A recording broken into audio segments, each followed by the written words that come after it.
The SEA20 is a compact and portable cordless hand vacuum that's ideal for home workshops, garages and tidying the interior of cars. It's powered by our 10.8 volt AS system battery, which is also compatible with a number of other tools in the range, including the GTA26 pruner and HSA26 hedge and grass shears.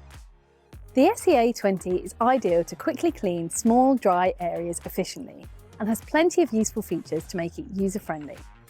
The removable container makes it simple to empty, and the return flap on the inlet means no dirt can fall back out again. For easier working, the locking trigger or cruise control means you can turn the vacuum on and use the large array of accessories whilst leaving the vacuum on the bench or back seat of the car. It comes with a crevice nozzle, a wide nozzle with detachable bristle attachment, an extension tube, as well as a flexible extension hose, which is great for manoeuvring the nozzle into tight spaces like the footwells of cars. The twin filter system allows a good flow of air for effective cleaning and also filtration, so you can use it in the workshop and dusty environments with no issues. The charge level of the AS2 battery can be viewed on the LED display at the press of a button, and the working time is up to 14 minutes.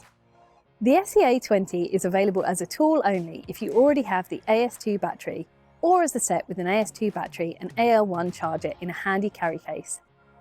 There's also a set of additional cleaning nozzles as an accessory to really help you get into tricky places like cup holders, side door compartments, or in other household or home workshop jobs. Find out more at stihl.co.uk or your nearest STIHL approved dealer.